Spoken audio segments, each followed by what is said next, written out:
The 47th edition of the Dakar Rally started near the town of Bisha in Saudi Arabia, and Toyota Gazoo Racing was well represented for the 6th running of the event in the Middle Eastern country. 4 South African crews took the starters' orders for TGR, with 4 times SARC champions Henk Ladegan and Brett Cummings spearheading the attack. Janelle de Villiers, Sahud Varial and Guy Bartrell also joined the fray. There was also some international flavour to the team in the form of Lucas Moraes from Brazil, as well as Seth Quintero from the USA. The first order of business was the short, sharp prologue of 29 kilometers, which was used to determine the starting order for the race. All 6 TGR crews recorded great results, but it was Ladegan and Cummings who topped the standings, albeit with a single second. Yeah, we couldn't have asked for better than that. To be first even by 1 second makes it a bit, it's an awesome way to start the race. All in all, I think we're quite happy, and I think the pace is there. We just got to be a bit patient and it'll come to us. We'll see how tomorrow goes and how the draw goes, but to be in the top 10 was, I think, really good. We're looking forward to it, and it's going to be a very tough first week. Stage 1 saw the crew start and end near Bisha, and the 413-kilometer long special saw Quintero triumph for TGR, with young Variawa and Francois Cazelet recording the 3rd fastest time. We had a bit of a different plan to the others. We just wanted to sort of build a gap if we could. I know some of the guys were going to back off for tomorrow. It wasn't all plain sailing though, as Guy and Henk explained. We had a huge amount of dust. The dust was unbelievable. Once you're in there, you have to play smart and not take too many risks, but at the same time you need to push through and try and get past the guys. The much-feared 48-hour chrono stage was next and saw the crews complete a massive stage of 967 kilometers over a 2-day period, again starting and ending near Bisha. This was one of the toughest stages in Dakar history, but it also saw Ladegan and Cummings vault into the overall lead of the rally. So tough. I had to stop to get sick outside the car, so we lost some time in the dunes, definitely. Yeah, very difficult. But there was also drama on the stage for TGR, which dropped both de Villiers and Variawa way down the order. You know, there was quite a few cars together, about 11 cars, and we all were sort of in a dust train. And then, unfortunately, some of the front guys lost the route. The navigation was quite tricky. And all of us were unfortunately on the wrong track. I seen the Mini ahead of me make a U-turn, so we also made a U-turn. And then as soon as I stopped and just put first gear, I seen Janelle out of the dust, and then unfortunately we collided.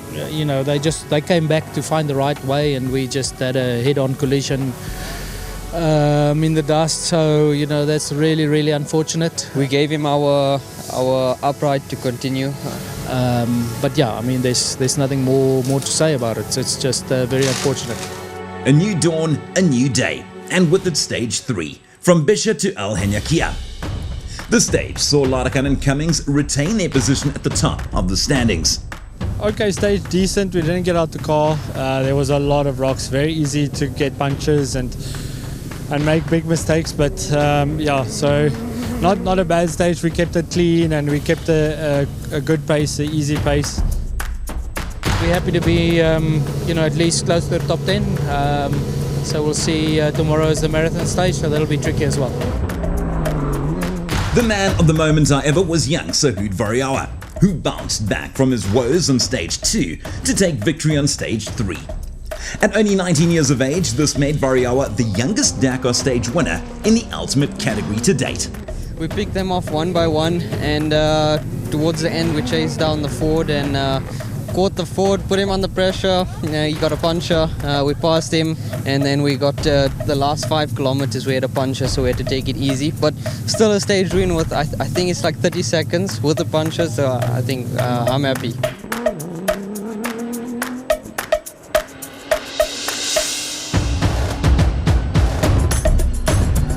It's called the marathon stage, and as expected, the 415-kilometer stage between Al Henyakia and Alula did live up to expectations, and provided its fair share of challenges.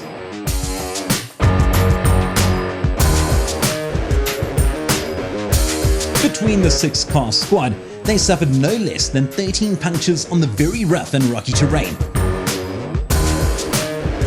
This put the entire team on the back foot, and even more so since there's a limited resupply of tyres at the marathon bivouac. With their position as leaders of the rally, Dakar and Cummings were the recipients of the 2 new tyres that made it to Alula, while the rest of the team had to trade, patch and pray that they'd make it home on stage 5. The route back to the main bivouac, which had repositioned to the town of Ha'il in the meantime, saw Quintero take victory on stage 5, and Dakar leading home the SA Cruise.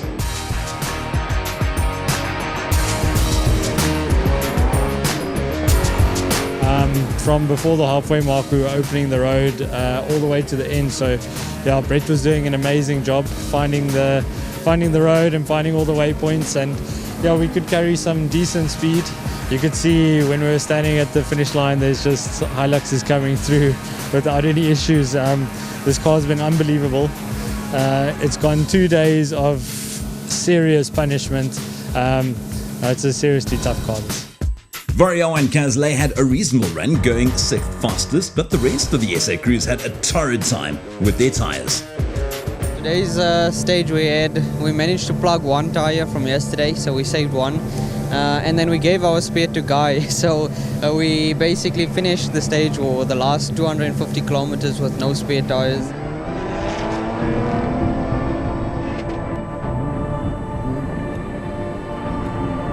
Today again, unfortunately, we ran out of tyres. We didn't have enough tyres, and you can't drive home on the brake discs, so we had to wait. Thanks to Guy, they gave us a tyre, and then we basically followed each other. But I mean, obviously, going at a snail's pace.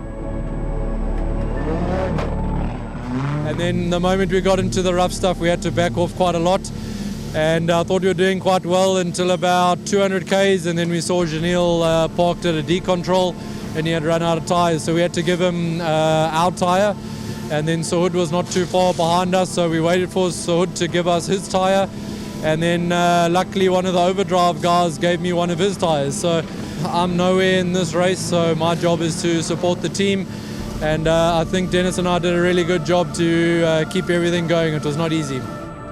With 5 stages behind them, including the fearsome 48-hour chrono and the equally tough marathon stages, it was time for the rally to take a break. So the word rest day is very misleading for the guys back home. The only guys getting rest today is the 4 in the cockpit of these cars. The rest of us are hard at work. The cars arrived late yesterday afternoon. The boys jumped on it, got everything stripped out. Today is full assembly. Everything gets checked. Every bolt, every nut gets replaced on the suspensions. It's brand new prop shafts, diffs, gearboxes, rear diffs, wishbones, top wishbones, bottom wishbones, dampers get rebuilt. The tuning gets checked, everything gets checked again, filters, you name it. It's a full bolt and nut check, oil check. So it's a full rebuild in like I say, 24 hours. Okay, so it's important that this gets done, because the next 7 days is, it's if you put it in perspective, it's the same as the whole South African Championship in 1 week. And a tough championship at that. 7 stages remain after the rest day, thanks to an uneven split due to the 48-hour chrono that took up 2 days of racing. As the rally turns southward, the terrain will become more sandy, with the first real dunes looming large on the horizon. Dakar and Cummings topped the standings at the halfway mark, which gave the team and all of South Africa reason to smile. But with a sea of dunes to cross, Dakar 2025 is still far from over.